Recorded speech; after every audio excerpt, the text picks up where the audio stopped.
Ashley and Blake go boating now. She said, so on a boat, if you want to go right, you turn left, right? She's a regular Captain Ahab. Starboard ho, mateys. Oh, but the island is to the left, Captain. No, every good sailor knows that to go left, you turn right. Arr. Dear Shandy. Welcome back to your Dear Shandy Ultimatum recap, listeners. Hello, Andy. Hello. How are you today? I'm doing fine. How are you? I'm good. Beautiful lady. Oh, husband, how nice. That I will never give an ultimatum to. Ever? But you never know. Maybe. Oh, yeah? If I What's play my cards right? What's the ultimatum going to be? What? What would the ultimatum be?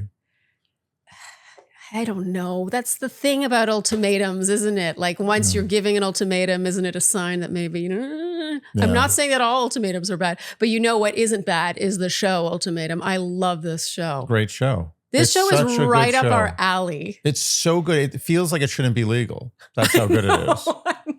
This is so much more scandalously interesting to me than any of the other dating shows, actually. Because there's, well, maybe Temptation Island, but this is even better. The stakes. Stakes are high. Some of these couples have been together for like 6 years. Without high stakes, show doesn't good. Exactly. See? Shall we get going, Andy? Yes. Okay. Let's do that. So a reminder that this recap is for episodes 1 through 4 of season 4 of The Ultimatum. And so we'll recap 5 through 8 in another recap, and then we'll do the finale / reunion later on. And just a reminder that we do our recaps here in chronological order. So let's say you've only watched episodes 1 and 2. You can scroll down to the timestamps and just see episode 1, episode 2, and then you can hold off on episode 3 and 4, but everything is just organized so nicely for you here at Dear Shandy. No. Because I'm anal. We care. Yes. And we care. Yes, We do care. And our anal. And our anal. Okay, so Andy, we're going to start off with episode 1. We are meeting our couples now. First up, we have Casey, 34, and David, 33. They've been together for 5 years. Long time. A long time. And I went online to their bios to learn a little bit more. She is an entrepreneur. He's a pro basketball player and business owner. Mm-hmm. And we learn in a later conversation that they own a business together, which I think also makes it difficult to leave. Yeah. A lot of complications. Oh, when you are financially intertwined like that, on top of just living together, oh, that's big. What would we do with Dear Shandy? What would happen? Yeah. What would happen? I'm asking you. It would be Sha and Andy. Would you go off and make Dear Andy? Would you? I'm curious. Would you continue being a podcaster if we separated? I don't think so. Really? No, I think I would let it go. How come? I think you're a natural. No, I would, out of respect to our union, I would never do it again. Oh, really? Okay. Yeah.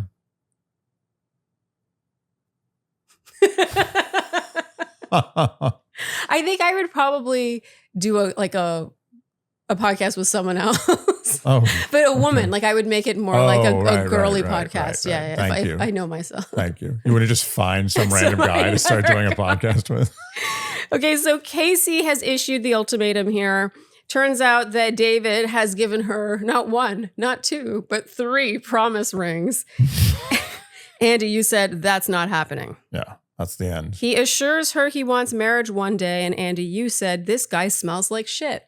Yeah, I smell shit. Smell a rat. So you think David is what exactly? Just I think he's just coasting. I think he's not into it. I think he's done and he's looking for the exit. And doesn't have the balls to do it. Yeah. They've had, I gotta say, an interesting relationship. Like he's been overseas playing basketball. She's holding down the fort with this business that they started together. Like that's a lot of pressure on a relationship, I've got to say. We learn here his parents were both divorced twice. Ooh. And I think that colors his perspective a lot. Okay, so next up, Andy, we have Monica, 28, and Luke, 30. They have been together for also 5 years. She is very ambitious. She's a go-getter. She's head of operations and retail for a swimwear brand. And I looked into this. It's not just any swimwear brand. It's Monday Swimwear. Oh. Okay, maybe I deserved that reaction. But seriously, it's like a legit... Yeah, no, I believe you. Yeah, I mean, they have over 1 million followers on Instagram. Wow. I mean, it's a big swimwear brand. But not only that, she also is a personal trainer and is starting up her own personal training business. Damn. So she's like She's in it to win it in life. She wants to be a power couple too. She said that. She's not going to accept any scrub. Well, Andy, you tell me if a restaurant manager is a scrub who's also studying to be a firefighter. I don't think that's a scrub. I don't think so either. He issued the ultimatum. I got to tell you right off the bat, there is a power imbalance in this couple. So some highlights are Luke saying, I believe I would die without her. According to his bio online, he's been crushing on her most of his life. They grew up down the street from each other.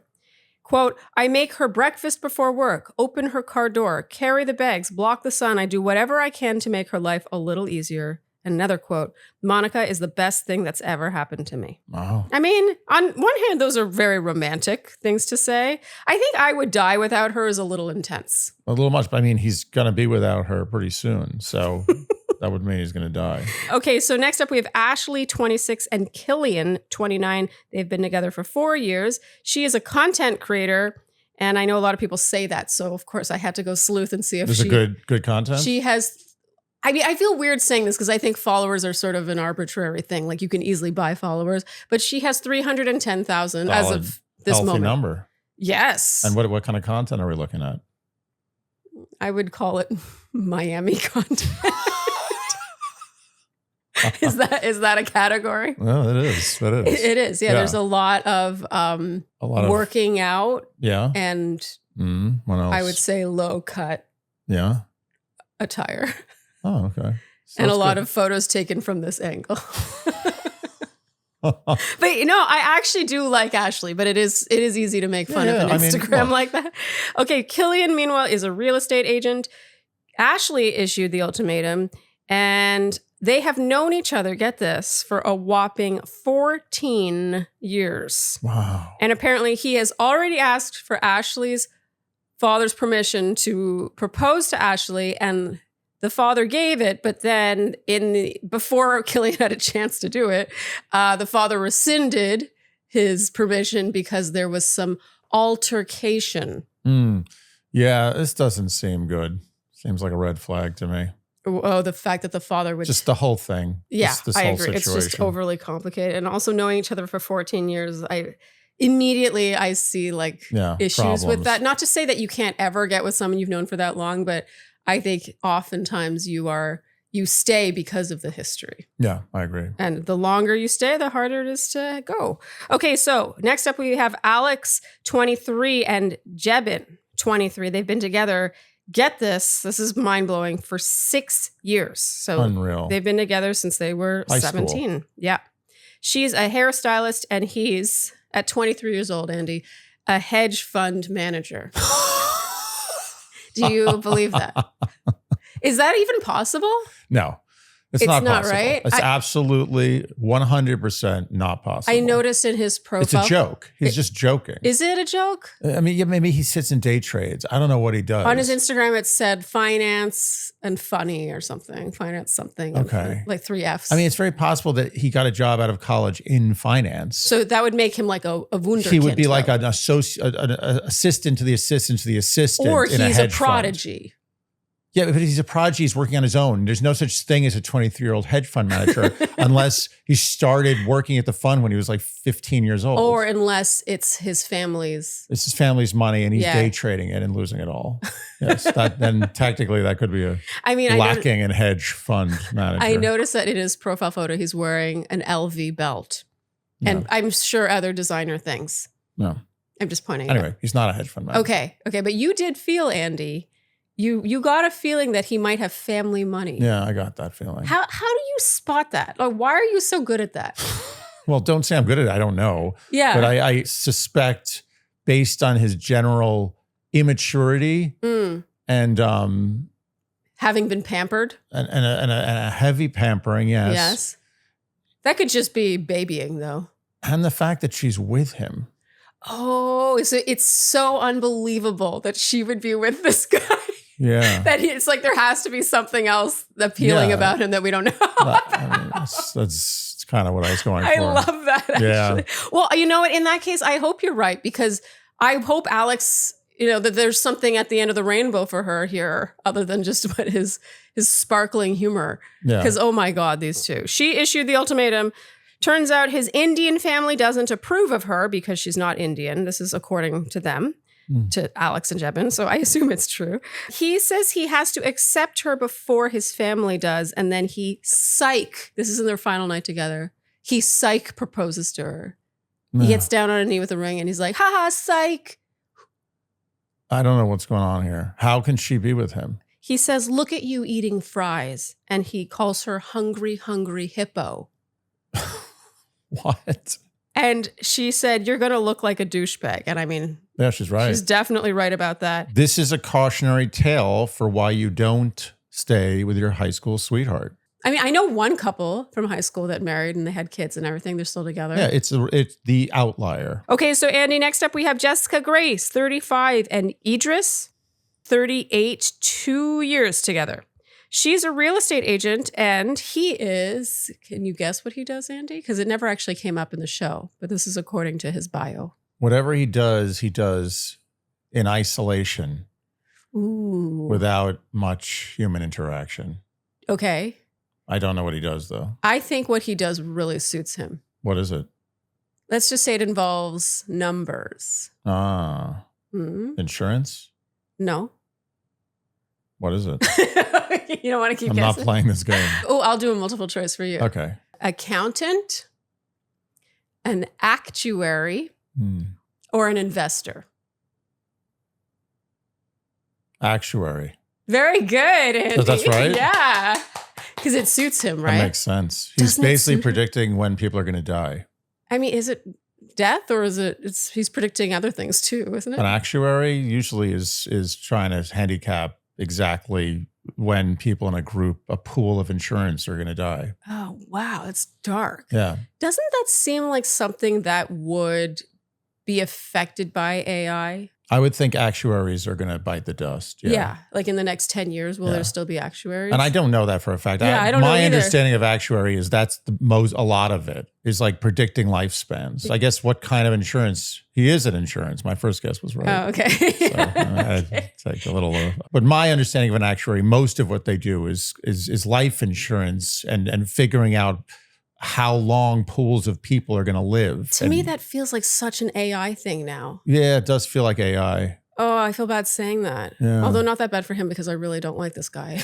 Yeah, no, he's not. He doesn't have a boatload of charisma. No, he certainly does not. He comes at Jessica Grace pretty hard for not being trustworthy. Apparently she has never cheated, but he has an issue with her behavior with the opposite sex. I mean, he's very jealous. Yeah. They definitely know how to cast jealous people on this show. I mean, he has good especially reason men. to be jealous. He does? Yeah, because whoever he's with is going to be looking at other people. Yeah, I wrote, I despise the vibes here. Okay, so Haley and Blake. Haley's 23, Blake is 26. They've been together for a year and a half. She's a marketing specialist, and he, meanwhile, is head of marketing and operations for his family's business. And he's the one who issued the ultimatum. And her complaint about him is that he's not emotional. So he's not emotionally supportive, emotionally intelligent. He's too much of a results-driven person. And to drive this home, he compares Haley to a Porsche 911. But what's it like to be in a Ferrari or a Lamborghini? You loved this, Andy. This is your favorite. Yeah, I mean, nothing a woman loves more than, to be referred to as a relatively cheaper vehicle. Oh, so the Porsche 911 is... Yeah, Porsche 911 is like probably a third of the price. That is funny. He could have said like, or what's it like being in a Honda or a... Yeah, right, exactly. He claims that they agreed to no strings attached, but she's like, no, this is not a hall pass for her anyway. And online, I read, this is in their bios, that the pair first met when Haley was nannying his stepbrothers. So she's been a nanny. And they met cute. I mean, that's jumped the nanny. Okay, so this brings us to speed dating, Andy. Haley and Killian, we learn about his altercation with Ashley's dad. This is according to him. And I got to tell you, I'm not sure if I buy it. Killian claims that Ashley's father rescinded the permission to propose to her because Killian moved her away to another city. I think Houston or something. Okay. And further away from her family and from the father. Yeah, it feels like there was a lot more to unpack there. It seems not that viable, especially since the beginning of the story was like first they moved to be closer to her father's family or her family. and then they left, it's like, well, they weren't there to begin with. Yeah. Also, she had said that she had worked for her father's company, but then decided it wasn't for her. Isn't that also her decision? I don't know. There's a lot here. There's a lot here. Okay, Jebin. This man's game. Can I call him a man? This boy's game is absolutely horrific. The subject of lactose intolerance comes up when he's talking to Monica, and he says, I was pissing out of my butthole. So, okay. Yeah, that's funny. So this is the thing about Jebin. To me, this is obvious that he's just performing. He thinks this is his stage to be a comedian on TV. Yeah, but he thinks he's so much funnier than he actually he's clearly not. He's not funny. No. But he is trying to be funny. I think he thinks this whole thing is a joke. Yeah. I don't think I'm going out on a limb by saying this. I think he thinks this whole thing is a joke. Yeah. He knows they're going to be together after this. This is just the thing they're doing. And he's going to try to grandstand as much as possible and be like the funny guy on the show. And what he doesn't realize is two things. One is he's not the funny guy. No. I mean, he's funny to make fun of. He wants so badly to be funny. Wow, that's so tragic to want to be funny and to not be funny. I can't think of a sadder thing. It's very tragic. But the yes, very tragic. But the other thing he's wrong about is this is dead serious. Like his girlfriend wants an excuse to not be with him anymore. Yeah, but he doesn't seem that interested in her either, to be honest. I think that's why he came on. I think you're right. He was like, oh, okay, I'll go on a Netflix show. Like, why not? Like, he doesn't think that he can lose her. I think everything's a joke. You can tell he's not worried about her leaving. Everything's a joke to him. I think for some reason he's too cowardly to end this relationship. Yeah.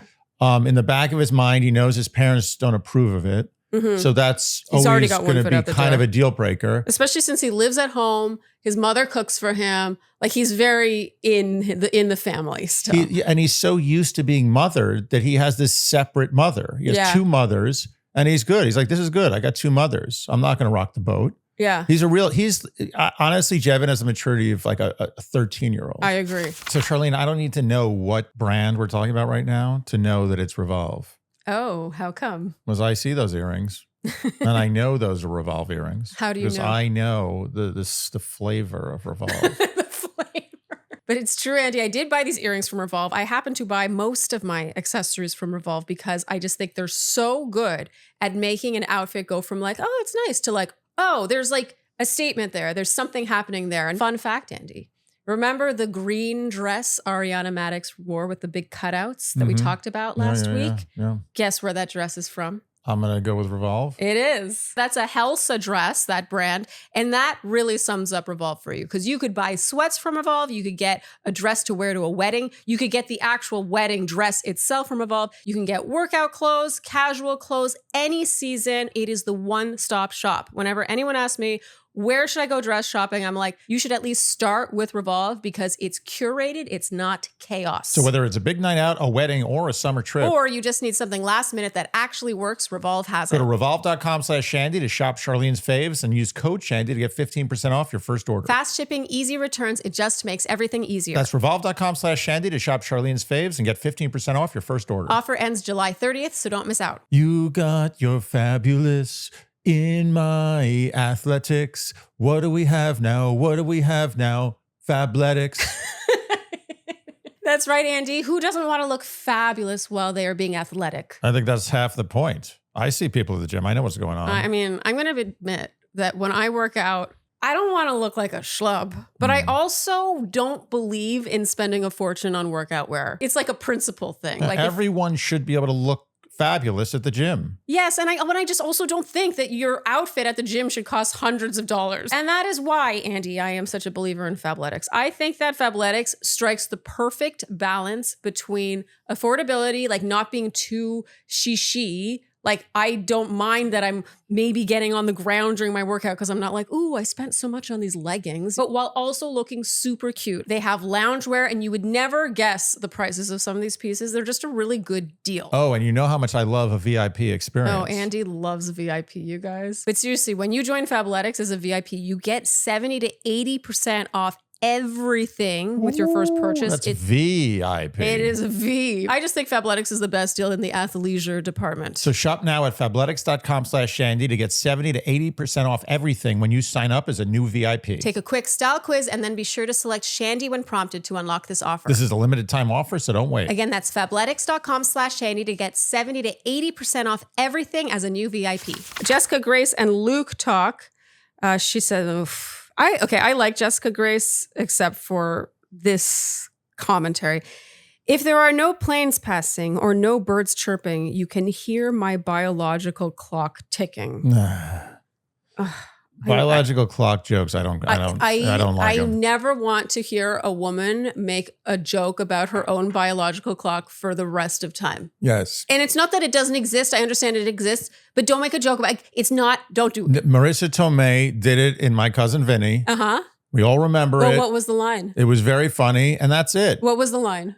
She says, my biological clock is ticking, and she starts stamping her foot like this. Okay. And Joe Pesci is, she wants Joe Pesci to marry her. Okay, did it work? You've never seen My Cousin Vinny? Oh my God. I think it's been a really long time. We have to see My Cousin Vinny. Okay. Did she win an Oscar for that? Yes. Did she though? Was that what she wanted? It does, even if she didn't, she did. Okay, but what happened with the Oscars for that? She won an Oscar and then they were like, wait, this was a mistake? I honestly, you're digging too deep for me. I don't know. Oh, so I know more about this than you. Wait a second. No, I'm telling you, Marissa Tomei won an Oscar, or she was supposed to win an Oscar and they called it the wrong name. Maybe you're right. What's the controversy around Marissa Tomei's Oscar win? Okay, Marissa Tomei's 1993 Best Supporting Actress win for My Cousin Vinny caused controversy because a comedy performance beat 4 highly respected dramatic roles, leading to a persistent rumor that presenter Jack Palance read the wrong name and the Academy covered up the mistake. That sounds like a lot of bitterness to me. It does sound like that, but even me, who's like, you just picture Meryl Streep like, this is impossible. It's a travesty. Okay, where are we going with that then? We don't want to hear the biological clock ticking jokes anymore. So my question, but she did it well. It was a good scene. Well, my question is, in that movie, was Joe Pesci like, you're right. I want to be with you now. Like, now that you've tapped your foot on the ground and talked about how your biological clock is ticking, I find you more attractive and appealing and like lighthearted and like the person I want to spend the rest of my life with. No, you are with. correct. In the movie, My Cousin Vinny, Joe Pesci was not swayed by her biological clock bit. Okay. And then what happened? Then he ended up marrying her at the end. He did marry her. Yeah, but it had nothing to do with that. It had to do with the fact that he won a case. He really got himself established and he was ready to get married. Because before that, he felt like he wasn't ready. So it had nothing to do with her biological clock. No. Yeah. Okay, no. Just saying. Okay. He was also very impressed with her testimony in the trial. She was turned on, but she knew everything about this car, and her testimony is what got the guys free. Okay, but my point being, though, he wasn't turned on by my biological clock. That conversation did not end up with hot Joe Pesci sex. Okay, so next up at Speed Dating, I want to mention Monica and David. They bond over loving fitness. She wants to be a power couple, and he's into this. She wants someone with drive. They love to talk about being fit together. Fit. Okay, and now we have a cocktail party. Jebin is just talking about how he's trying to gain weight. We learn here he's lived at home and been cooked for his entire life. All the meals, he says, my wife has to be my new mom. That's hot. You know what I think the best thing ever for Jebin would be is if his mother kicked him out of the house. Military school. That would be the best thing for Jebin. Or just you have to go earn your own money, pay your own bills, cook for yourself, look after yourself. He is being prevented right now by this level of parenting. That's what I think. Okay, I obviously don't know, so I'm just speaking off, from the comfort of my sofa. I'm not qualified or anything, but I just think that he's being prevented from being who he's probably meant to be. Yeah, he needs a Coming to America test. I'm sorry, at 20, because it's another movie. Yeah, I know that movie. Coming to America? Yeah. Well, what's the test in that? Well, he's the king of this African country, or something. I don't remember. And he goes to, or he's a prince. Yeah. And he goes to America as just a humble person. Yes. Of no title. Uh-huh. And he becomes more of a man. Because he ventures out. Yeah, and he finds a woman who he loves, who's not, some royalty, some arranged marriage. Everything works out for him. Okay. So So I think Jebin needs to be thrown out into the real world with no title, with no spoiledness, with no money. Wait, does Eddie Murphy's father kick him out of the house? Or kick him out to do that? Or does he want to go off to America? I don't remember. Okay. All right. I feel like that's kind of crucial to this. Yeah. But I agree. I think it would be really amazing for Jebin. I do not think it's good when a 23-year-old is joking, oh yeah, my wife has to be my mother. Yeah. So Alex tells Jebin now, I honestly feel they shouldn't even be allowed to talk to their exes. I agree. They shouldn't be allowed to talk to them, shouldn't be allowed to text them. So here at the cocktail party, she sits down with Jebin, her boyfriend of 6 years, who's her ex now, and tells him that she plans on matching with Killian, or is probably going to match with Killian. No. And I actually think this is what stirred everything up for this season, honestly, or for them anyway, because Jebin obviously is like not cool with that, not cool with hearing that. And I think that she really shouldn't have done this, to be honest. I think it showed her age. Like, let the things unfold. It almost felt like a threat. Yeah. She's like, well, I think I'm going to match with Killian. She was like baiting him. I agree. Haley, meanwhile, is upset that Blake didn't hug her at the start of the evening. And so she vents to David about it, which I felt like, I felt like she and David actually, way too soon. I feel like she and David actually could have possibly had something there. They had bonded over being half Mexican, both of them. And there was really similar upbringings. I just felt like there could have been something there. But I actually think this is where it died. Yeah, she brought up her ex too soon. But not just bringing him up. She was like upset. Yeah. Like venting. Yeah, he didn't want a part of that. Yeah, instead he just goes and gets Blake. Yeah. He literally is like, he delivers Blake to her. And then here she gives Blake a heavy scolding about, I'm not even sure exactly. Honestly, this was not Haley's finest, in my opinion.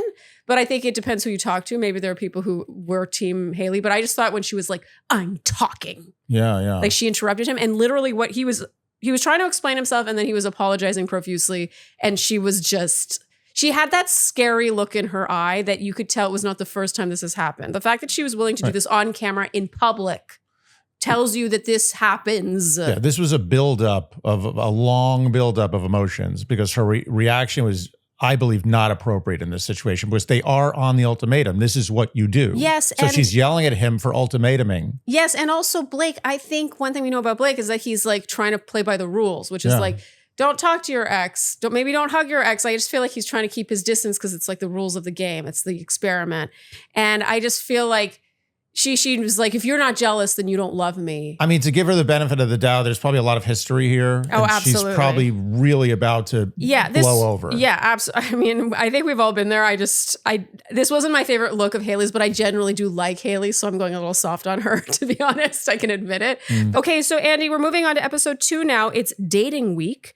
Monica and David go fishing. They agree on white noise. I agree. Yes. Blackout curtains. I also agree. And cuddling. No, you don't agree with that. No, I don't like cuddling. No. I mean, I like a brief cuddle and then Well, it gets very warm. Yeah, I don't want to be touching when I'm sleeping. Yeah, I agree. I don't want any contact unless whatsoever. we're in like the middle, like we got stranded in our car. Yeah. And we're in the middle of a snowstorm. Yeah. The car breaks down. We have to huddle for warmth. Okay. Then I'm okay with it. Okay. Yeah. Oh, it's like that time we went glamping at Grand Canyon and it was absolutely we had freezing. to cuddle. We cuddled. We brought Ruby and we were all cuddling together. It was actually... It was like a wolf pack. It was. And I think Ruby was living for it. Actually, she was also very cold. But yeah, we paid a lot of money per night for that. To be freezing all night long. Wait, I gotta say, glamping, I swear, is more expensive than a hotel sometimes. It doesn't make any sense. Glamping's a scam. It's just maybe the there's word some glamping. good glamping somewhere, but we haven't experienced it. No, we have not. We keep trying, though. Yeah, we should probably stop. There's definitely a lot of focus on fitness between Monica and David, how fit they are. Yeah. So fit. They love being fit together. And she talks about stopping by a sex shop on the way home from dinner. Because they're talking about he's like, what do you like in bed? Are you dominant? Are you submissive? Blah, blah. I felt this was a little bit much for this early date, to be honest. And I didn't love that he asked the question because it led to her being like,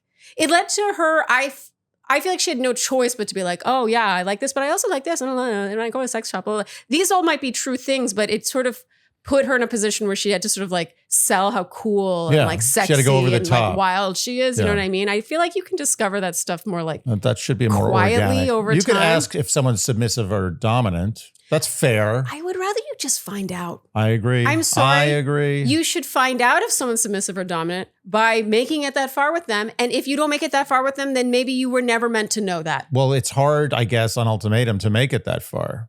Well, then maybe he can just live without knowing whether she's submissive or dominant in the bedroom. Maybe he'll find out through conversation. Okay, David and Haley now, they're on a Ferris wheel. They agree. They're both turned on by biting. So again, David leading with the sex questions. He's like, what turns you on? Depends how hard the biting is. Oh, really? Yeah. I mean, what kind of biting is she talking about? I feel like probably a nibble. A nibble? Yeah. Okay, but there's definitely different degrees of biting. It's true. Yeah. It goes in, you get Have the you ever cute nibble. Yeah. And then you go into like full S&M situation. Have you ever experienced biting that went too far? I did. And? I ended it. I stopped the situation. You stopped having sex? She was very upset. Wait, because did you bleed? Yes. Oh my God, she drew blood. On my chest. Yeah. At first I was like, okay, she's a little bitey. I could do this. And you were into it at first? A little bit. Like, I'm not really into it as much as like I could get through this. Yeah. It wasn't doing anything for me. Then she bit you on your chest and drew blood. On my chest, yeah. Drew blood. And you were and I was like, that's it. You're done. And she left. Wait, so no sex, nothing? Oh, she was very offended. She got her clothes on, left. Had there already been like penetration? No, we were getting there though. Okay. We were on our way, but I was like, no, I'm going to end up in the hospital if I keep going. I respect that, Andy. Yeah. Was it a first time? Yeah, I was kind of bummed out because I was really jonesing for it. Yeah, I'd met her like that day in the street. Andy, I don't feel like you knew her well enough. No, I know, but it was a hot situation, Okay. Sometimes when you don't know someone well enough, that's a good time. Yeah, well, and sometimes you're bleeding. And sometimes you end up in the emergency room. You said you think about that sometimes? Yeah, I think about that. Yeah. Yeah. I think about how much of it, how far it could have gone. You sometimes have nightmares. Not nightmares, sorry. They're not nightmares, but they're sex dreams where it's all this buildup. And then when the sex happens, something goes totally wrong. Like the person you're about to have sex with turns into someone else that you don't want to have sex with, or everything keeps interrupting you. Yeah, you never get to do it. Yeah. This felt like a real life version of that where I was like, wow, this is the hottest thing. Yeah. And then I was like, oh, I don't know if I can handle this biting. I didn't see this coming. Yeah. And I still think back on it like it was kind of like one of those nightmare sex dream situations. Okay. Did she unfulfilled? Did she seem to judge you for not being able to take it? Oh, 100%. She stormed out. Did she call you a pussy? Essentially, yeah. Okay. Just wondering. I just think it's worth noting that David again is asking these sex questions. No. I just think it's I think there's a degree of horned upness in this show that can't really be consummated too easily. Yes. So I think I'm going to give the benefit of the doubt here that, it's to natural David, to though? kind of talk sex because you can't have the sex. No? It's David though. Yeah, but you can't color everything by David. Shades of David. They bond over being half white, half Mexican, having similar difficult upbringings involving many visits by CPS. Yeah, Child Protective Services. Yeah. It's rough. Haley and Killian now, we learn here that he has barefoot water skied before. That is badass. Yeah. I don't even know how that's possible. I mean, you have to go really fast, like he said. Yeah, and you have to go so fast that your feet don't have time to go under the water. You also have to apparently be like a competitive level cheerleader. You have to be a competitive level cheerleader and be able to do one of those. You have to be like one of those people who can water ski in those, where they're like making a triangle. There's like five people, then like four people are standing on them. And totally. Like a pyramid. Yeah. You have to be able to do a water skiing pyramid to water ski barefoot. I mean, that's nuts. Okay, Killian and Alex now, they have a picnic. When asked about gender roles, Killian says he's pretty open, but doesn't love it when the girl drives. Huh. I feel like looking back, this was foreshadowing. Yeah. Like, is it really so emasculating being in the passenger seat? Yeah. You don't mind it when I drive? I like it. I mean, I like a break here and there. But I feel like it's something I can offer you just to chauffeur you. Oh, really? Places if it makes you feel good. Yeah. I mean, I do like letting you drive me. I know. But I also like, I'm going to be honest, I like being able to drive. Being able to drive. Yeah, I like being able to drive. So you like the act of driving, or you like the fact that you can drive? Both. Okay. But I don't love city driving, but I like long, freeway driving. That's the kind of driving I do for us sometimes. Yeah. But I just like the ability to get behind the wheel of a car and be like, I know how to drive. I totally respect that. And I think it's very, very symbolic in a relationship. Yeah. That you're able to, take the wheel from me when I'm down. They talk about PDA now and how the Kardashians, I forget which Kardashian they were talking about, but how they make out and they're like 40 plus. That's weird. Wow. Damn. I mean. Okay, I have something to say about Have they been this. to sandals recently? I have something to say about people of this generation. Yeah. I mean, people in their 20s. I feel like there's a slight lack of respect for elders that there didn't used to be. Yeah. Like when I was in my 20s, I'm telling you right now, I would never, even if I thought this, which I wouldn't, I would never say it out loud that people in their 40s should not be making out because they're in their 40s. Yeah. It's actually crazy. Yeah. That's not even old. No. It's not old for anybody. Even if you're 10, 40, yeah, sure, 40 may seem old to you, but if you watch a movie with two 40-year-olds making out as a 10-year-old, you're not like, oh, they're too old to be making out. No, I think if anything, you're like, wow, like romance at every age. Yeah. And Killian, by the way, is 29. He's not he's that 11 far years away. old from gross making out. It's on the horizon for him. Killian here does a backflip with Alex's encouragement. And this was kind of amazing. Andy, though, you were like, he really could have hurt himself. I mean, God, he hasn't done one in how many years, he said? 2 years. I tell you, you got to warm up before that. He's still got it. There's a very that's how you know he's still 29. Reward. At 40, he wouldn't do that. No, 40, it's over. Emergency room traction. Ashley and Blake go boating now. And here Ashley said something that you died over, Andy. She said, so on a boat, if you want to go right, you turn left, right? She's a regular Captain Ahab. Starboard ho, mateys.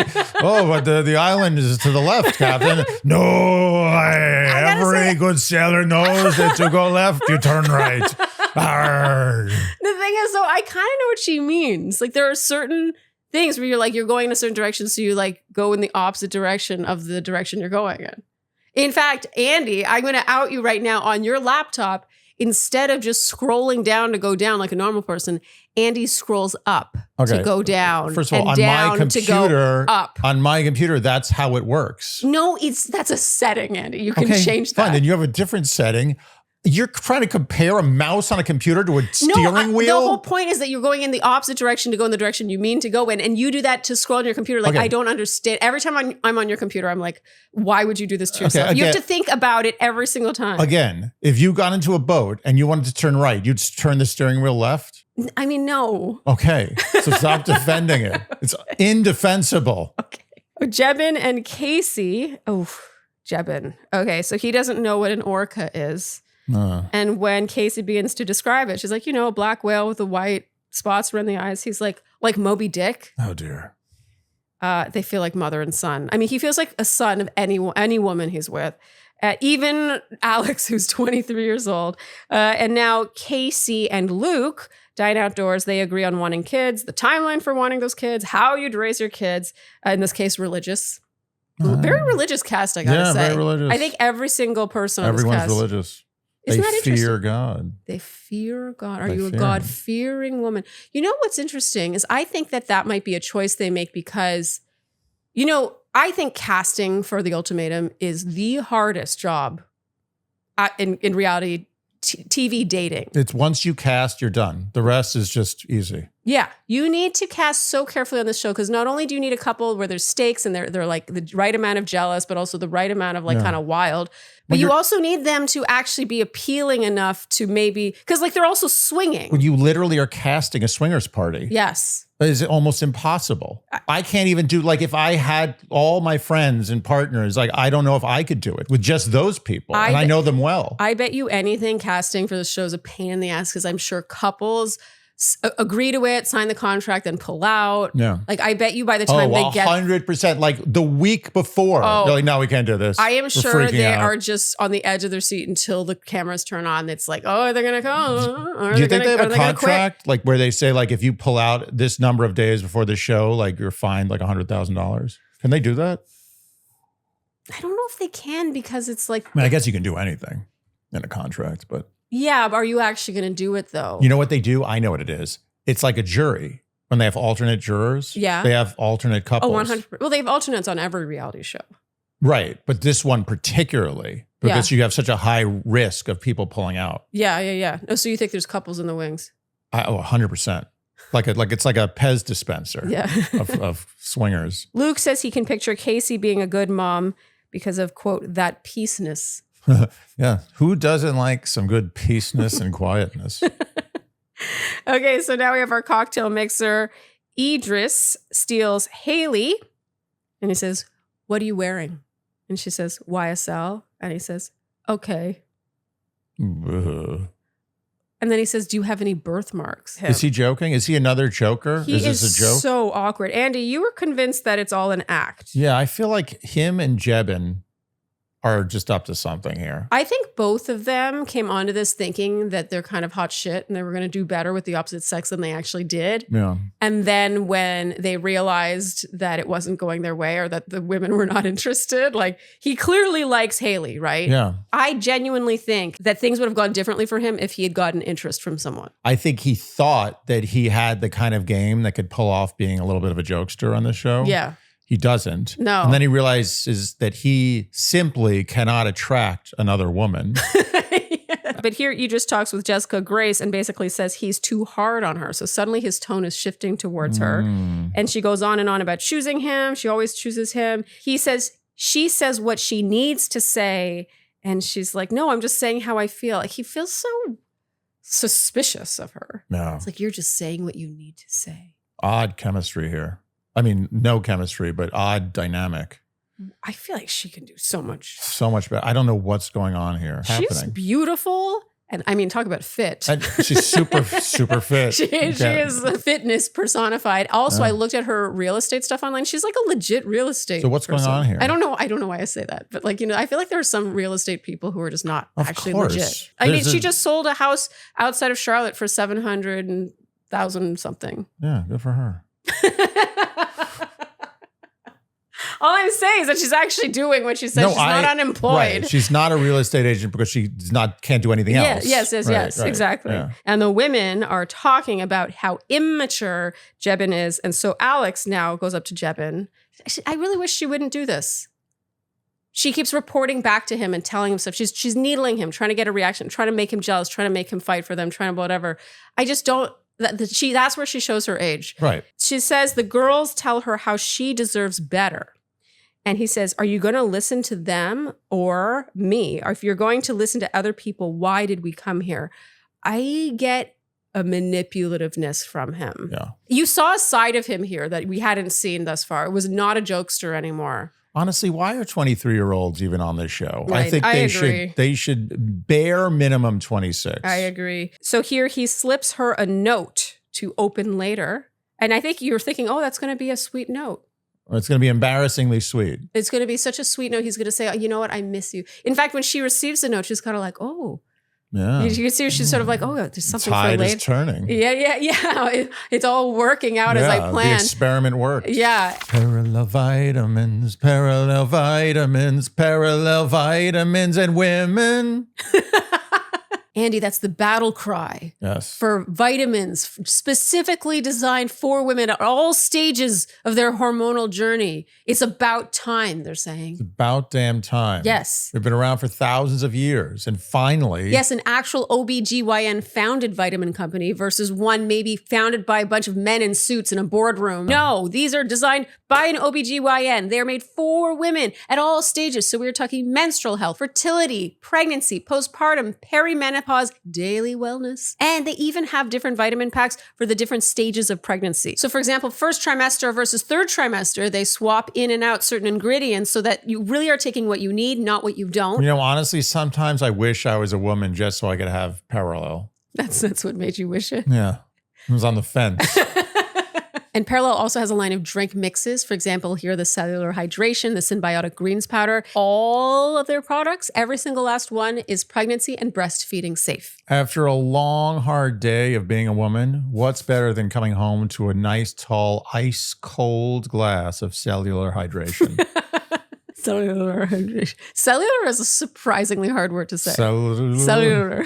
Cellular. When I said it, I was just hoping for the best. Me too. So if you're pregnant, trying, or postpartum, You need to check out Parallel. we have an exclusive code just for our Shandies. New customers can save 20% off your first order when using code Shandy at parallelhealth.com. That's PERELEL health.com/Shandy. SHANDY. So Sharleen, I see you are wearing a top with little holes all over it. Little It's holes. a little hole top. Yes. And It's a pointel top. Lots of pointel, that's a fancy little word. holes. And for a shirt with a lot of holes in it, you would think that someone would want to wear a very under the radar bra. Uh-huh. And I think that you Yeah. are wearing, I would have to guess, a Skims bra. Yes, very good, Andy. I saw where you were going with that. I put like it that. together. I mean, would you have the balls to wear a top with little holes in it if that bra were not the perfect color for your skin tone? If it didn't fit perfectly and like seamlessly. That's why I love me some Skims, because they understand that undergarments, sometimes you want your undergarments to be seen, but oftentimes you do not. Oftentimes it would take away from your look. And undergarments for you are not the only undergarments worn in this house. Yes, Andy just got his brand new Skims cotton boxer briefs in the mail. He got 2 colors, the soot and the kyanite. What color are you wearing right now? Soot. Okay, soot. They're the 5-inch. You love them. When you put them on, you were like, I didn't know that boxer briefs could feel like this. Oh, I felt robbed of all my previous years of boxer briefs. I will say this was a big upgrade for you. It was about time, to be honest. And we love that they're cotton. They're so breathable. My t-shirt bra at the moment is also the cotton one. I just think in the summer, cotton's your friend. So shop Skims cotton and all my favorite pieces at skims.com. After you place your order, be sure to let them know that we sent you. Select podcast in the survey and Dear Shandy in the drop-down menu that follows. So that brings us to the choice, Andy. Nick and Vanessa immediately bring up the note. So apparently it was confiscated before Alex ever got to read it. And then they deliver it to Alex in front of everyone at the choice table. Brilliant. And tell her to read it out loud. I love it. Oh my God. It's so sick and I loved it. It's great comeuppance too. You saw the blood drain from his face. Oh yeah. So the note is very harsh. It was not the love letter I thought it might be. No. He says that she f***ed it all up. He says, I don't want you to make me look dumber than you already have. There's no way we're getting married. Just like really, really nasty. No. And this becomes about how unseriously Jebin is taking the whole thing. Like the hosts focus on that. And Luke, I thought this was interesting. He says he doesn't feel comfortable with someone who speaks to a woman like that to be in a trial marriage with his ex. Wow, this is a real fail on Ultimatum when neither the women nor the guys want you on the show. Like, think about that. Yeah. It's so bad. He's such a mess. Yeah. That I, as a man, wouldn't want him, knowing that my partner would never go for him in a million years. It's a guaranteed lock that I've still got my partner after this. They still don't want him involved. Yeah, you don't want her having to share an apartment with him. Well, think about it. If you put yourself in the guy's shoes, and I'm one of the girls on there, and who knows, the cookie might crumble in a way where I get really unlucky and I'm matched with Jebin. Let's be honest, whoever was going to get Jebin was the least lucky person there. Yeah, it was like the short straw. Yeah, 100. There were 2 short straws and no one wanted the short straws. Yeah, and they just got rid of the short straws. Okay, so you put yourself in the guy's shoes. You wouldn't want me in that position. The only way that I would allow for you and Jebin to live in the same apartment for 3 weeks is if I hated you, if I wanted to punish you. Yeah. Yeah. And none of them hate their partners. No, they're there to work on something. They may, in the end, kind of secretly want to break up, but I don't think there's hatred. I think a lot of them do, to be honest. I think when you're going on the show, you want to break up, don't you? I think it's kind of like going to couples therapy when you're having a really, really, really bad time in your relationship. It's like you want a third party to say like, no. You want to be set free, maybe. Yeah, a third party, a judge to be like, I do not condone this relationship. And you want it to be taken out of your hands. Yeah, you don't want to have to break up. You want to have the breakup done for you by a paid associate. Totally. So Nick and Vanessa, our hosts, dismiss Jebin from the experience, which means that Alex has to go too. I thought that was kind of sad, actually. Yeah, well, where do they leave together? Like, what's going to happen in that relationship? I hope that they're going to break up, but I don't think they will. I don't think they. Oh. That's tragic. Look, if this show did anything to push them more towards breaking up, then this was the best thing that's ever happened to both of them. Well, the best thing that ever happened to her. She needs to get out but of also this. him. He needs to lose one mother. It's too many mothers. And also he needs to lose some, like, I think that, part of growing up, part of maturing is either to get your heart broken or to break a heart or to mutually decide that it's not working. Like it takes conviction. It takes action. It's discomfort, right? And these are things that build character. They turn you into the person you're meant to become. Talk about arrested development. They are frozen at 17. Yeah. And he wasn't a mature 17. No. It's bad. It's bad. The best, honestly, it might be even better for him. It's she's going to eventually break up with him. To me, I just refuse to accept the fact that I live in a world where she does not eventually break up with him. It may take another year or two. So I want to agree with you. And I think she's like, everyone keeps telling me I can do so much better. But you can see she's just repeating it and crying about it. But where's the action? Right. And I bet you this is not the first time she's heard this. She said it. She was crying like, I've been hearing this for a long time that I can do so much better. But she's not leaving. And I feel like we saw examples throughout these couple of episodes where she would go up to him and kind of be like, I think I'm going to couple with Killian. And I don't know why you don't. Like, she kept kind of like trying to get something out of him. And I think that she's still down at that bottom level, that lowest tier. Like she hasn't yet risen above it to look down, to have the distance to look at it and be like, oh my God, this is terrible. You know what I mean? She's still so in it. I agree. There's a chance that the tragedy will happen here and she will stay with him. Ugh. But he calls her a hungry hippo. No. And her reaction isn't, how dare you speak to me like that? Instead, she's like, you're going to look like an asshole. Well, the fact that she hasn't gotten an ick as large as Moby Dick. I know. the orca, the black and white spotted orca Moby Dick is amazing to me. Like she should be so icked out that she should feel literally physically sick to her stomach when he even touches her. Yeah. How is she still in this? But honestly, as much as it's going to be amazing for her when she leaves him, it's going to be equally or more amazing for him. The only thing that could help him in life right now is to lose her. Is to lose something. To lose something big. It's to care. He's a child. Yeah. He's an literal, like he's not even in adolescence yet. Yeah. He's prepubescent. Yeah. Ugh. And rich. We don't know that. He's rich. We don't know that. I could smell it. Wait, how? Okay. Is it because of just... It's the he's pampered. I could smell the baby powder on him. This man has been pampered from the day he was born. He's like a Kobe beef. He's just been got massaged. an attitude. He's got this attitude of like nothing. I have a safety net. There's nothing I can do where I'm not going to fall right in that sweet net. And safety net. He said he's a hedge fund manager, which means that's his aspiration. Yeah. Which means that either, that's what his parents have been like, that's what you're going to eventually be because that's how we do things here. Or that's how he sees success. Yeah. Like he knows that he can't just be a rich kid forever. He has to actually eventually control the money. It's hilarious that he said he's a hedge fund manager. That's a joke. That was a joke. He had to know that was a joke. Hedge fund manager. There's no such thing as a 23-year-old hedge fund manager. I mean, Warren Buffett wasn't a 23-year-old hedge fund manager. It was close. I mean, he actually may have been. Okay. He may have been the only one ever. Okay, so the question is, do rich Indian parents make their son work at a grocery store when he's 17? Yeah. To build character, absolutely. to earn money. Absolutely. Yeah, okay. Look, I think his parents are... How much we're talking about Jebin's family's finances. I know. I honestly think I could get it down to like within like 10% net worth. But really? I honestly, I feel so strongly. I think that Jebin's family is less disappointed in him being with this woman, Alex. Yes, I forgot. And more disappointed in him, period. I think that he is a black sheep in the family. And this is just insult to injury that he hasn't married. He is not with an Indian woman. Oh, okay. It's not just her, though. It's also him. He's a disappointment. Shape up, Jebin. Do it for your parents. Andy, you wrote the show is lucky he wrote that note. Yeah, they would have been stuck with him. They got to get rid of him. That would have gotten old real fast. I think that they cast him sort of on a lark.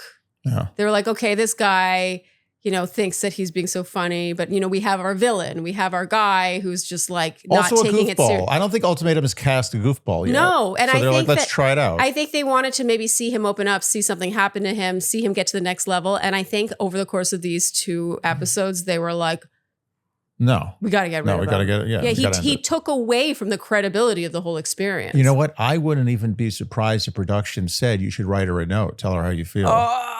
And then give it to me. That would be diabolical. Oh, I hope that happened. Okay, so Andy, we have the choice now. Blake and Ashley choose each other, which I'm down with that. I'm very down with that. Killian and Haley choose each other. That was expected. David and Monica. David says, I choose you to be my spouse. You loved that. You loved that. And okay, why did I suddenly start calling her JG? What's her full name again? Grace? Jessica Grace? Jessica Grace, thank you. Sorry, they were calling her JG, so I started calling her JG. So Jessica good Grace. JG Mellon right here. JG Mellon, good restaurant here. Yeah, but the JG Mellon in the West Village is gone now. There's only one left now. The one on the Upper West Side is gone too. What happened with that? I guess they couldn't, some restaurants can't expand. I think the location of that first JG Mellon, which was, when I was a kid, I used to go there. Yeah. Like that was one of the first restaurants I ever stepped foot in as a human. Oh, Andy. And it was cute. on 74th and 3rd, I think, or thereabouts. Around there. And I think that restaurant did as well as it did because it was right in that spot during that time. And it was then a real an like institution. yuppie, Upper East Side yuppie restaurant. Yeah. And it became an institution there. But sometimes you can't take the vibe of a place elsewhere to another neighborhood at another time. Yeah. So I think that they failed. I gotta say, I'm shocked. I thought the one in the West Village was really gonna slay. One up here barely lasted a year. We went to the one up here once and we were like, it missed soul. something. But I will also say the location, nothing has survived there. Nothing. Yeah. Okay. I'm just waiting People for this who don't live in New York are like, shut up. We don't care. We should have a timestamp, like fast forward for this part. But the people who live in New York are interested right now. Yeah. Okay. So while JG, Jessica Grace, and Luke talk about each other, they're saying nice things to each other. They are. Idris, you did it. That was the best one yet. Yeah, okay. You got it. Leaves the table. And we're all like, okay, he's leaving the whole thing, right? That's how it seemed. Yeah. And he goes and gets a ring and comes down, gets on one knee next to her, doesn't say anything else.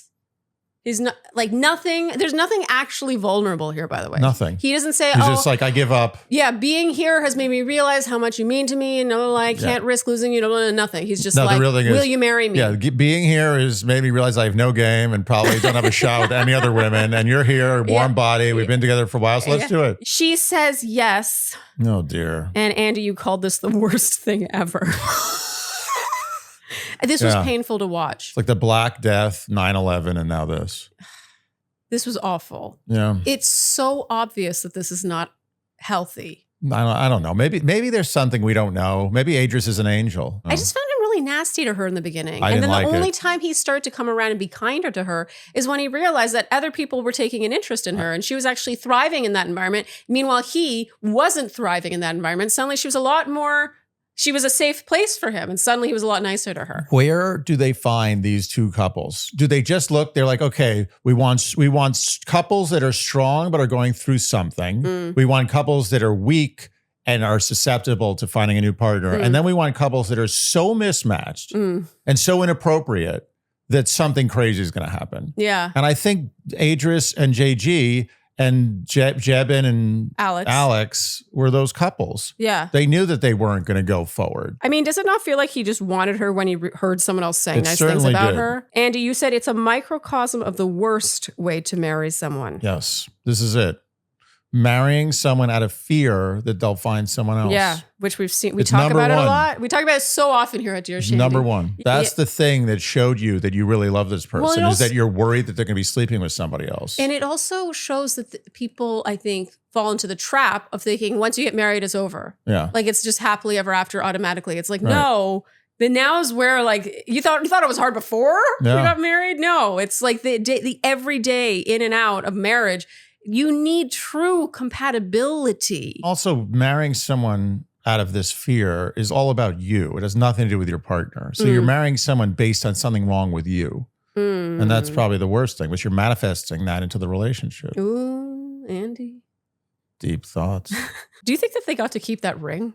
That's a great question. Because if they do, then maybe that was all part of their master plan. Well, has this ever happened on? I didn't know there was this plate of rings. There is a plate of rings. Did you know about this? Yeah. I mean, you they knew? passed around the tray. We talked about the tray in past seasons. Oh, I didn't notice the tray. And what I cannot get over about the tray of rings is that every ring is identical. Yeah. Which takes away whatever ounce of meaningfulness was left. Well, is it's gone. like a break class in case of emergency. It's not supposed to be some big overture. It's just like, I can't do this. I want know, to but marry at you. least give them a selection so they can be like, this is something that like I think she would actually like. It's just like, oh, here's a ring, pass it on, take a ring. It's like at a dinner table having a serving of mashed potatoes. I don't think they deserve that. I think if this experience, just the cocktail hour of this show, gets you to the point where you're like, screw it, I'm marrying this person. You deserve a generic ring. ring. That's true.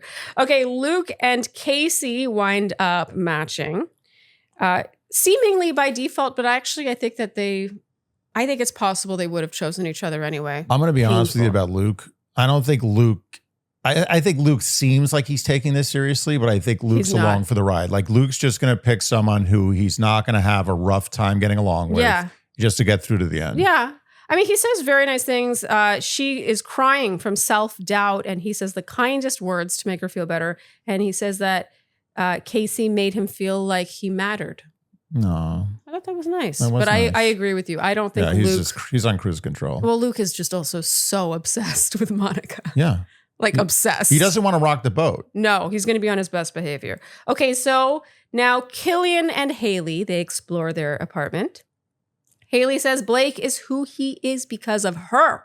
And it has drained the life out of her to get him to that point, and it bugs her. This is a common refrain. People feeling like they built someone up so that they could be with someone else. Yeah, it bugs her to think he might give that improved version of himself to somebody else. Like she should have trademark protection or patent infringement. There should be a patent infringement lawsuit. Have you ever felt that way about an No, ex? I've always felt like I took my exes down a notch.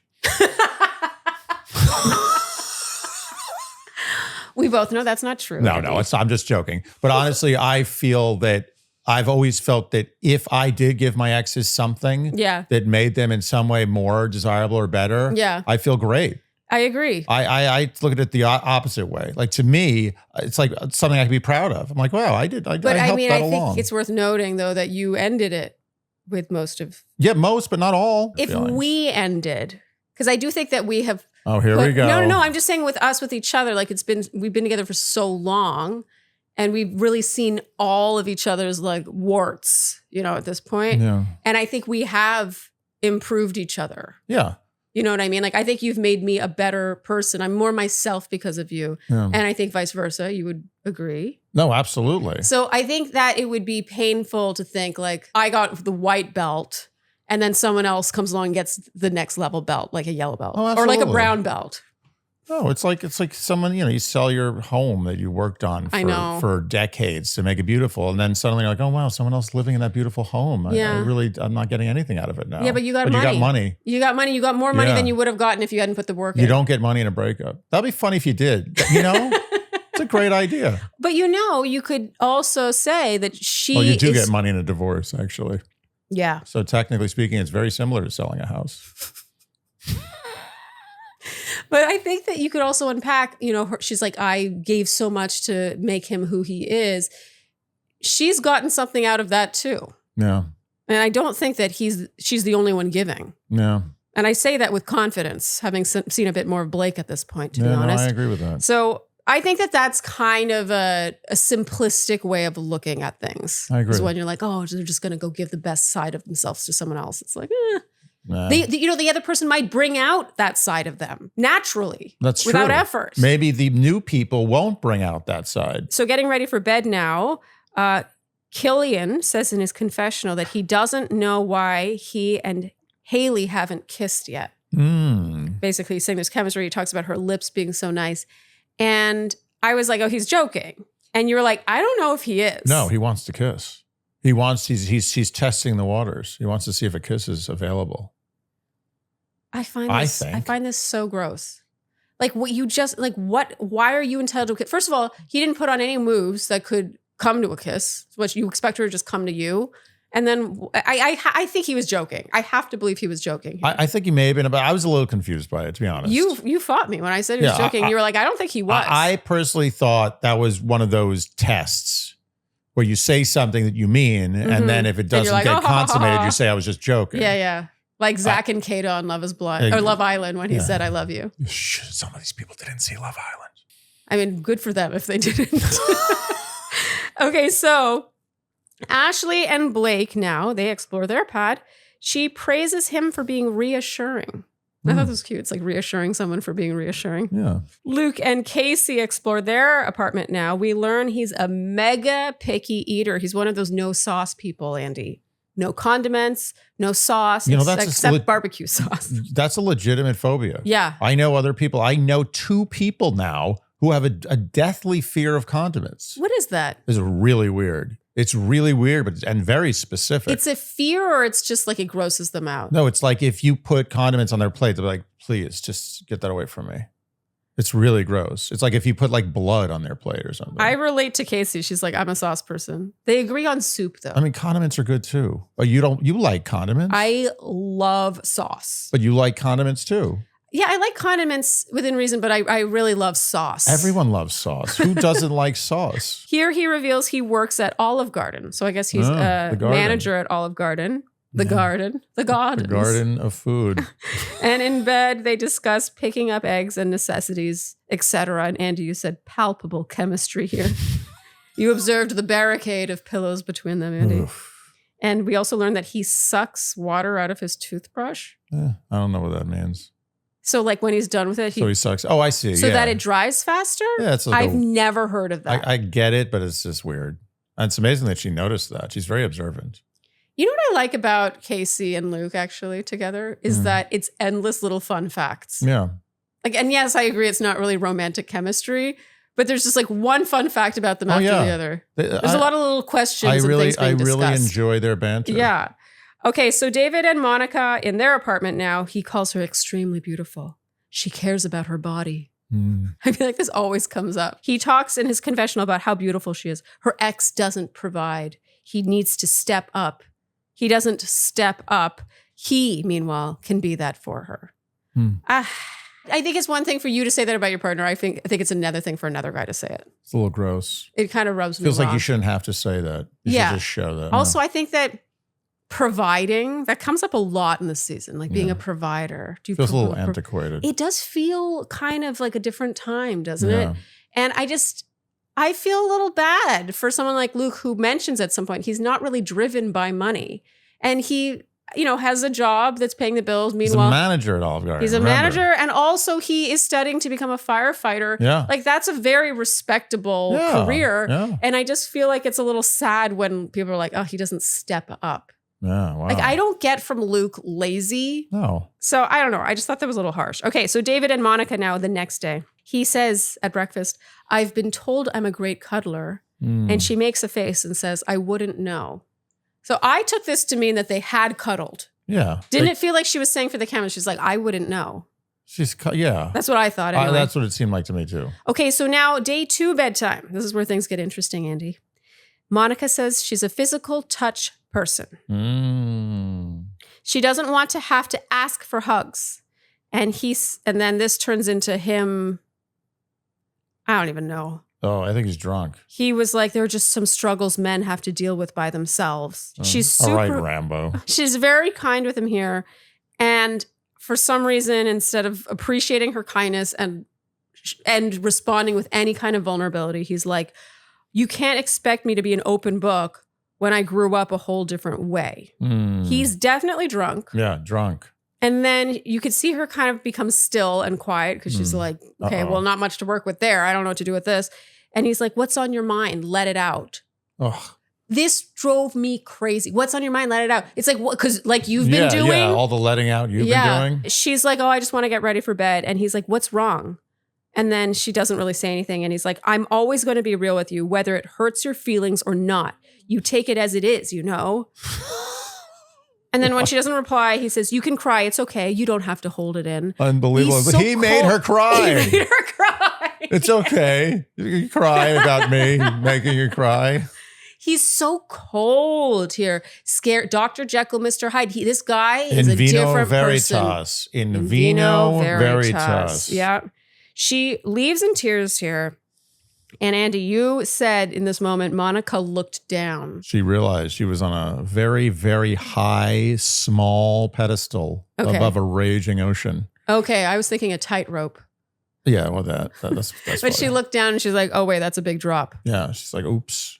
Oh, wow. The sheen had worn off in this moment. I mean, it would have for me, oh my God, if I'm in bed with this guy and it's going to be 3 weeks of this, and I see this side of him, I'd be like, yeah. My heart, it would be like one of those, like on a roller coaster where your heart just goes, Yeah, that's what she felt. The moment when you realize. I would have cried too. And you know, she says in her confessional here that she and Luke, what they actually do have is a really emotional connection. Well, that's like the other vulnerable thing. With It's not each like other. she's just a single girl looking for love. She was just in a very touchy-feely, loving relationship. You can tell Luke, who, you know, he would die without her. No, right? it's a juxtaposition. The juxtaposition is huge. Luke would never in a million years, he shades the sun from reaching her. Yeah. He opens the car door for her. And this guy's just like sipping his wine in bed, like, you go ahead, you can cry. Yeah. I'll make you cry plenty of times. It's not going to be the first one.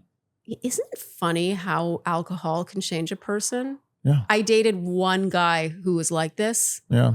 I've often referred to him as the worst guy I ever dated. He was great when he was sober, and when he got drunk, like I would say 3 or more drinks, he was it was like unrecognizable. That's a very bad trait. I'm sorry. It's always there. It's always there. Underneath the surface. And to their credit, you know, people who like say, no, I'm not letting that beast out anymore. Yes. And they just don't drink for the rest of their lives or drugs or whatever it is. That's great. You can't take that away from them, but a lot of it's nature. It's like you just have that side of you. Of course. Maybe it's nurture, whatever it is. You can't blame the person. But some people are like, that beast must always stay locked up forever. Yeah, because it's not who I am. It's always there. Yeah. That's the thing. It's not like you stop drinking and suddenly that thing is gone. It's there. It's like, that key is over there. Maybe you should let me out for a little bit. So you think that that's the real David? Well, it's not all of him, but I think it's the most hurt side. You know, they say hurt people hurt people. I think that's the side of David whose parents both got divorced twice, and who had child protective services coming over all the time, who punched his stepfather in the face when he like raised a hand against his sister. You know, like he's had a really hard upbringing. He's hardened. Yeah, that's the part of David that he keeps under lock and key. Yes. He knows. He's like, that needs to be in a cage. Yeah. But then you drink and the key unlocks the cage. Yeah. And out comes the beast. I mean, look, this is I'm not breaking new ground here. But I would say that in all these shows, when someone gets drunk, you should trust that person they are when they're drunk. That's there. It's not like they're just a drunk person. Well, also, I mean, this wasn't a confessional. Yeah. You know, he wasn't in a room with a producer who was trying to bring this out of him. The camera was not near them, as far as we could tell. You know, he was still, like, it felt like an intimate moment. They were in bed together. Oh, yeah. And there was a shot, oh my God, it's so chilling. She leaves in tears, and you see him kind of like looking like this. Yeah. And you see him look at the camera and then kind of like, and then you see him kind of smirk. Like slow-mo, he's like, yeah. And then he takes another swig of his drink. I was like, at best, it's one shot. At best, it was cold indifference. At worst, it was almost malicious. Yeah. No more wine. What? No more wine for David. Wine. It's no longer wine o'clock. Those always crack me up. It's wine o'clock. We should go. Yeah. We should have, you know what we should do? We should have a whole house designed only. Because the thing is, where it gets cringy is if you only have like one or two. Yeah. If you have your whole house where there's not a single piece of wall that's not covered with one of those, that might work. It's a lot of commitment to irony. A lot of work for that payoff. Okay, well, Andy, we're on to episode 4 now. Ashley and Blake are having a dinner. And she jokes that he perms his hair, and he laughs so hard at this. I love their laughter together. He talks about her laugh being contagious. It just feels so light. Yeah. And just like they're on the same page. Yeah. She asks who's been his model for a wife. So like, what's the kind of wife you had in mind? I just thought it was a funny way to word that, but you know what she means. He says he dealt with divorce growing up. The word for that experience is painful. It hurts him more than he lets on.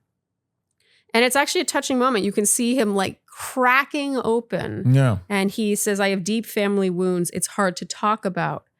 And you can tell she's just like, she's asking the questions, trying to pull it out of him, but not in like a kind of way, but just like in a, she's very, I got Ashley, I can admit I judged her. Yeah. Based on her appearance. I think that they're actually really good together, to be honest. I agree. Killian, meanwhile, is spiraling, having seen social media. Why are they allowed to look at this stuff? That's a flaw. Yeah. So Ashley and Blake, I guess, went bowling. She posts about it in her stories, so he sees that.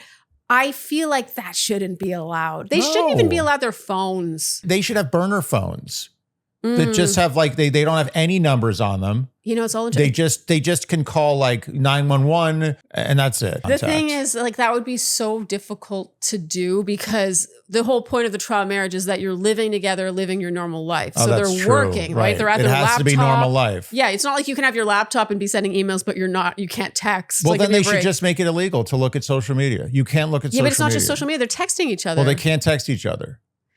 I guess it's hard to proctor that. I mean, it does. I think it ruins the experiment, honestly. Yeah. Okay, so now we're in the middle of the night, Andy. Killian's in the kitchen. It's the night cam. And he has Ashley. Only good things happen when the night cam's on. I know. And Ashley is telling him that she and Blake have an emotional connection. And Haley walks in from the bedroom hearing this and she says, oh my God, that's f***ing sick. And now Haley texts Blake. And now all four of them are texting, and finally all four of them get together and are talking through it. Oh my God, this looked like absolute hell. It's like 5.5 hours. And the sun rises? The sun rises. Oof. And highlights from Killian during this are saying to Ashley, his longtime girlfriend, you're so full of shit, and shut the up and listen to me. Yeah. I loved how Haley was like, stop talking to her like that. That was good. You could tell that that's just how he speaks to her. And he's doing that in a situation where he knows he has to be on his best behavior. He's doing that in the Okay, it's one thing to forget that the night cam is on and that you're mic'd and all the things. It's another thing entirely to do it with two other people sitting right next to you. Shut the up and listen to me. Weird. How are you speaking to her behind closed doors? Yeah, that's what I thought. Blake is the most sane one here, I thought. He says they all signed up for the experience and the rules are to not communicate with the person you came here with. He's like trying to keep order. And so finally, it feels like he's the parent when he facilitates a blocking. Everyone's blocking each other on their phones. He's like, do we vow not to communicate? That's the right call. It is. Well, they were going to it felt like no solution was ever going to happen unless someone stepped in and was the grown-up in the room. Yes. Okay, so now it's the next morning, and Andy, you were bothered by the editing with eggs here. This is egg gate. What happened? So 3 fried eggs in a pan suddenly become scrambled eggs on a plate. So Blake is seen, there's a close-up of his eggs frying in a pan, and Andy was like, oh, it's a good-looking fried egg. And suddenly he's walking to Ashley with 2 plates of scrambled eggs, and you were so bothered by this. I mean, couldn't they have been turned into a scrambled egg? No, you can't turn fried eggs into scrambled eggs. Go try that. See what happens. It depends how far along they are. There are 3 possibilities here, and I really would like to get to the bottom of this. One is he burned the eggs and he had to throw them out and start over again. Either way, the conversation seemed to flow normally from the time we saw the fried eggs to the time we saw the scrambled eggs. I think it was just editing. I think what happened is they redid this scene for some reason. Oh, I think it's more likely that they had a close-up of eggs frying in a pan and it was just B-roll and it was like setting the scene. And they didn't have a good shot of him preparing the eggs. Wait, so you're saying the cameraman forgot to just get a shot of a pan of eggs? No, I'm saying they had a shot. They have all sorts of shots of just something happening. So you're saying that in the editing room, they were like, hey, he's serving scrambled eggs, but we really need a close-up of the eggs. Oh, we don't have any close-up of scrambled eggs. We only have close-up of fried eggs. Oh, that's fine. Let's do fried eggs. I'm tired. I don't know. But I think it's a little far-fetched to think that they redid this whole scene and made him recook the eggs. Something is rotten here, and I'm going to get to the bottom of it. Are they eggs? I'm going to go on Reddit. You'll see. Okay. Ashley and Blake agree that Killian forces her into a situation where she ends up apologizing and admitting she's wrong, not because she is wrong, but because there's no other way out. That is a dangerous dynamic, let me tell you. That doesn't sound good. It's one thing to be like, okay, to agree to disagree and move on. It's like, okay, we'll part ways. It's another, they're sitting there talking for 5 hours. I do not think it was Haley and Blake making this go on for 5 hours. No. I think it was Killian not allowing it to end. Yeah. And Ashley, she has to be held accountable too. She was also engaging with it, right? I get the feeling that Killian is a little bit of a bully. Yeah. Who doesn't respect women at all. We'll get there. I'm impressed with Blake here. He's super great with Ashley here, talking about boundaries and how with certain people, if you give an inch, they'll take a mile. Like, you just know your boundaries, blah, blah, blah. I just think Blake is kind of a star for me that I wasn't expecting, to be honest. I totally agree. Okay, so Casey and he's a magician. He turns fried eggs into scrambled eggs. It's an impressive trick. Okay, so meanwhile, we'll take a break from that foursome to spend time with Casey and Luke. They're eating dinner outside. We learn here, because we always learn fun facts about these two, that Casey likes pineapple flavored things, but not pineapple itself. So at first I was horrified by this, but I thought about it and I realized, you know what? I respect that opinion. Really? It's not an opinion. It's a taste. It's a preference. It's not an opinion. Sure. It's a preference, right?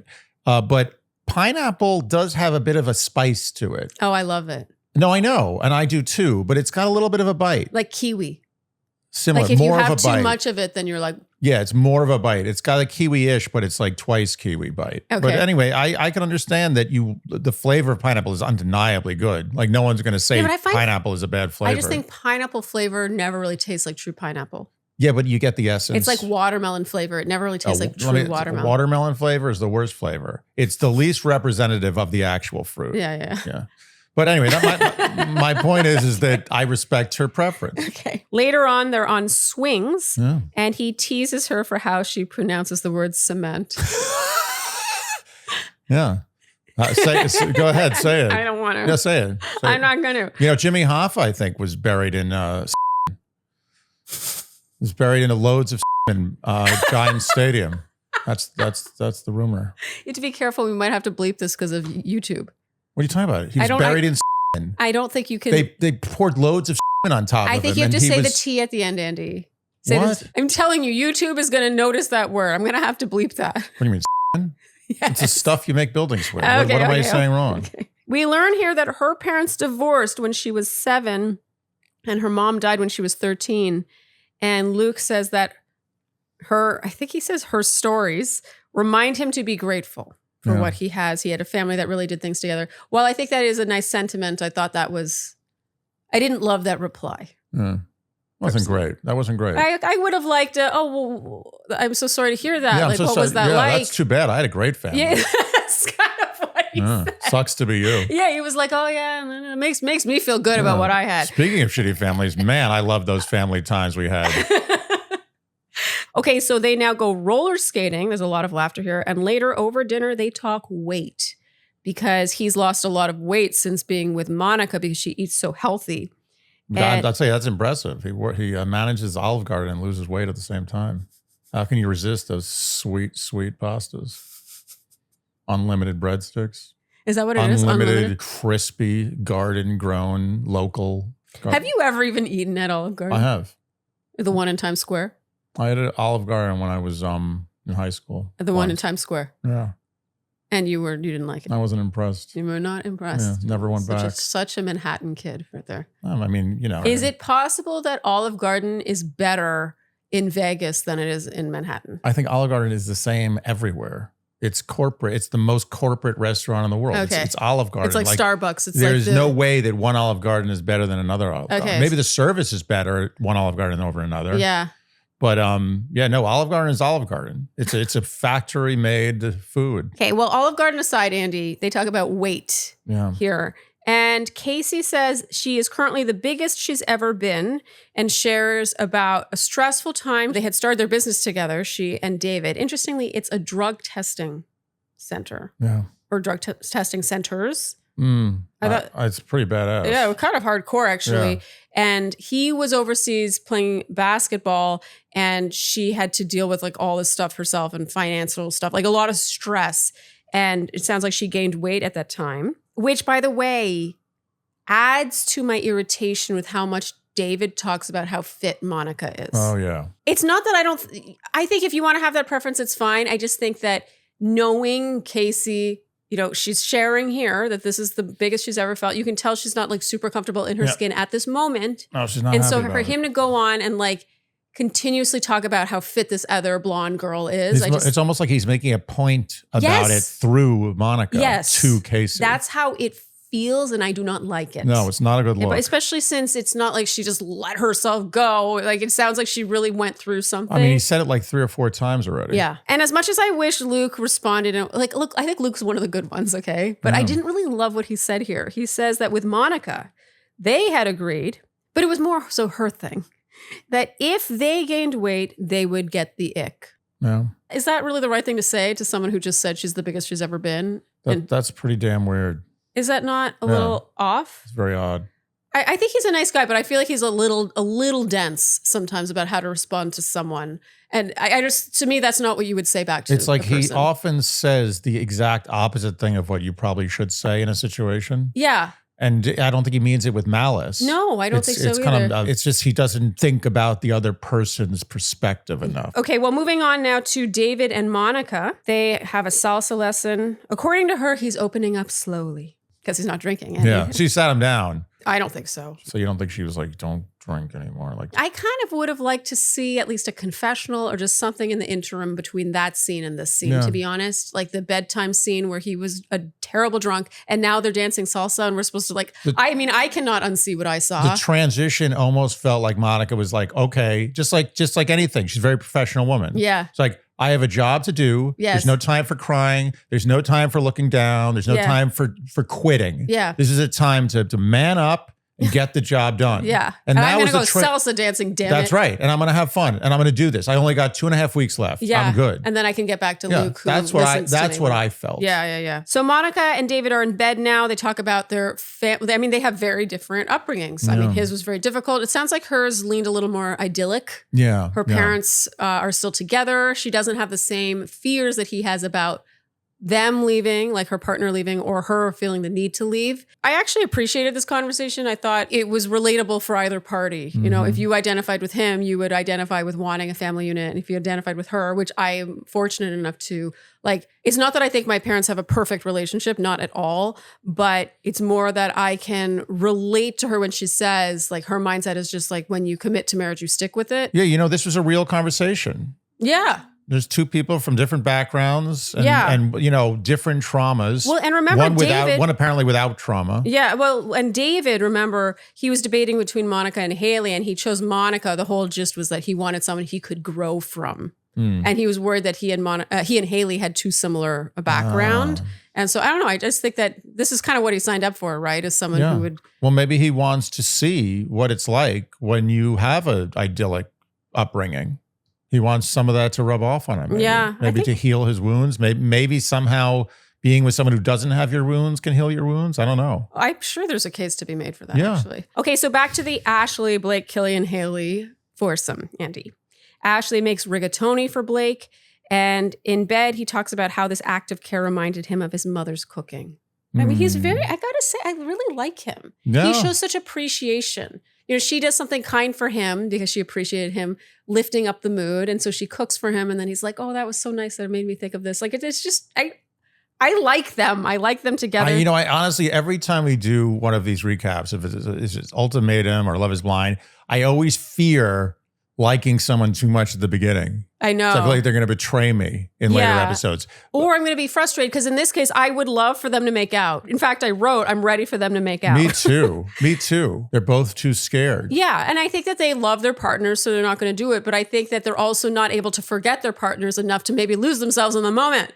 I mean, how hot would this kiss be? The forbidden kiss, the buildup. I mean, so much better than like a kissing challenge on Love Island. Okay, so Killian and Haley now are in the kitchen, and Killian says he doesn't trust girls with knives. I love Haley. I love her so much. I love how she was like, that sounds like trauma. And later on now, they're laying on fake grass. They see Ashley and Blake walk by, which of course sends Killian into another jealous tailspin. And he unblocks her and is like texting her like crazy. So little self-control. Yeah. Where's the willpower? Yeah, just do they the spend it all on experiment. exercising. Is that what it is? You know, apparently that's a thing. I remember reading once that willpower is like there's a finite amount of willpower you have. And so if you're trying to lose weight, what you should really do is focus that willpower on your diet. Because if you work out like crazy, you're using up a lot of that willpower, and then you won't have the willpower left to make really smart decisions with food. Really? I read that a long time ago, and it could be totally false. Oh, wow. That sounds like a whole lot of BS. Oh, you think so? Yeah. I mean, I think probably the real thing is like everything in moderation. So exercise the right amount, eat well the right amount, and all that stuff. But it's interesting to think about willpower. I do feel like if I exercise way more one week, I'm kind of like, okay, well, I exercised a lot this week. Yeah, you can do whatever you want. Yeah. Yeah, maybe you're right. Time for ice cream. Yeah, I'm in. I'm in on the theory. So in a later scene, Killian slips out of the apartment. He's like, I'll be back in a bit. And he looks extremely suspicious. He looks like he's going to go rob a bank. Yeah. I don't know why he thought he was going to. Did he think he was going to get away with this? I don't know. I don't know. I don't think he's thinking that much. I think he just wants to get what he wants to get. Okay, well, he slinks over to Ashley working out at the gym, and they say, I love you. They hug. This shouldn't be allowed. No. This shouldn't be allowed. I want them. Okay, there's apparently an improvement this season that they're not staying in the same complex. Okay, but I think that they should be kept more separate than this. It defeats the purpose. They should not be able to see each other walk by. No, there should be no communication. It should be a rule. Yes. You can communicate, but then, Nick Leahy says, we saw that you get a text. It's over. Get off the show. Well, then there would be no show. That's They're already true. down to 4. Well, if they knew couples. If they knew that by texting or seeing their partner intentionally, they would be kicked off the show, maybe they would behave differently. Set some ground rules. Maybe not. That would be a mess. You'd have to have so many backups. That's part of the issue I have with this show. As much as I love this show, it does feel like the couples can do whatever the hell they want because it was hard to get couples who could agree to this or something. It's not the first time we've seen a couple get up and leave. Right. And then suddenly you're down to like, you're whittling it down. Instantly at the choice, we're down to 4 couples instead of 6. We cannot afford to lose another couple. No, we can't. You're right. You can't. You know what? It's a loophole. There's nothing they can do about it. You can't take their phone away. You can't make a strict rule that they get kicked off the show. So this is what happens. I guess they have to deal with it. It's the opposite of Love Island, where it feels like if you leave the show, it's like there's such a cost to that. Or maybe you have to pay. Maybe there's like a swear jar. Like every time you reach out to your partner, a text is like $100. Oh, like a seeing in person intentionally is like $500. Yeah. Second offense, you double the fine. Yeah. And then they just take that out of their pay, which I assume they get some. I don't know if they scale. I think they have to pay them scale, right? I'm sure they get something, but I bet you you just it's lose not your enough. pay. Yeah. Okay, well, later on, Andy, we have our big scene. Haley comes at Killian for constantly texting Ashley, and crucially, for texting his guy friends and letting them say gross shit about her. So apparently they said things like she doesn't put out. And have you her yet? Oh, did they say that? Yeah. And apparently there was you went from a big-titted blonde bitch to a flat-assed brunette bitch. Ouch. I love how her reply to that is, first of all, her boobs are fake. I tell you something. Haley. I love Haley. I am a big fan. You know what?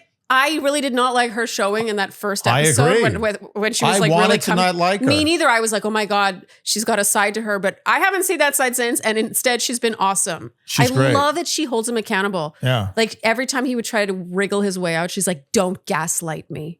You can tell he's not used to that. Ashley doesn't do that and with he him. was gaslighting her. He Oftentimes was. people use gaslighting in the wrong way. Yes. Both those times he was gaslighting. Yeah, he tries to downplay it. He's like, it's just a joke in a boy's conversation. Gaslighting. And she says she's done nothing but pour into him, been a listening ear for him. And for him to turn around like this, he's just not a good person. And he does it again. He's like, well, if that's how you feel, then okay. Yeah, that's your problem, not mine. If that's how you feel, then okay. Maybe you should work on that. You should work on your feelings. That is so manipulative. That's gaslighting. He's pretending to be understand. He's like, okay, well, if that's how you feel, then okay. But no, what he's saying, if that's how you feel. Yeah, you've got it wrong. You've got it wrong. But if that's how you feel, I don't I'm do sorry anything wrong. that you don't have the correct information. You definitely get the feeling that Killian cannot be wrong. You can't be wrong. And he will let you talk for 5.5 hours. You know what happened at the end? They finally gave up. They were like, okay, fine, you're right about everything. And he's like, okay, let's go. That's torture. And it goes back to that altercation with her father. I bet you it had something to do with that. I bet you anything. Her father's like, no, this guy's no good. This guy isn't good. Yeah, he does a good backflip. He's good on the barefoot water ski, but not for my daughter. Not for life. You know what's also funny is he got a phone call from his friend when they were in the bathroom. Remember, she was like brushing her teeth, and his friend was like, "Have you f***ed her yet?" Yeah. Is that what he said? Pretty much. And it was so casual. I just think that who the company you keep says birds a of lot. Feather. And it's one thing. Like I understand a joke here or there, but this is too much. No, it's also juvenile. Oh, so juvenile. Like way also juvenile, and also. Honestly, a little stupid. Like if you're a friend and you send this text, you have to be thinking. It's like sending a really nasty text when you know the guy you're sending it to is sitting right next to his wife. 100%. It's like, what are you thinking? Like he's on the show, give him a break. Like send normal text. Yeah, and Killian, which was what she was coming at him over, doesn't stop it. No. He's just like, please don't speak like that. Or at least please don't send me these types of texts while we're filming the show. Yeah. Chill. Keep it in your pants. Okay, well, Haley shuts him down. She's like, that's literally gaslighting. And she leaves and she says she's out of the trial marriage. So is that it? Is she out? Is she? Is that it? I'm torn because on one hand, I want her to be out because I think he deserves that level of comeuppance. Mm-hmm. But I want her to stay. Selfishly. I kind of want her to stay because I think she's one of the best people on the show. I'm telling you right now, they cannot afford to lose Haley. They're gonna fix this. They're gonna patch this up. Well, Andy, we don't have to wait because it's in the same batch. Oh, so you can. We can watch right now. Yeah. Whoa, it's exciting. So stay tuned for our recap of episodes 5 through 8. And Andy, do we have predictions in this moment? All right, let's go. Casey and David, do we think they're going to work out? 1, 2, 3, yay or nay? Okay. 1, 2, 3, nay. Monica and Luke, are they going to work out? 1, 2, 3, nay. Okay. Ashley and Killian, are they going to work out? 1, 2, 3, nay. And Haley and Blake, are they going to work out? 1, 2, 3, nay. I mean, I don't think usually, honestly, I don't think couples on this show should work out. Most relationships are meant to come to an end, honestly. Well, what's good about this show, though, is I fear that it's very possible that all 4 couples will stay together. Yeah. Like it's possible. I lean no. Yeah. But the reality is it could be yes. Okay. For all of them. Andy. Yes. We will wrap with who would we go for? And of course, I always have to put this disclaimer. It has nothing to do with age. It's not age appropriate. We're just talking about the person's personality. Who would we go for if everybody was single and age wasn't a thing? All right. Okay, we're going to guess for each other. I think you would go for Haley. Even though you thought she was a little scary in that one scene, I think that you can handle it once in a while.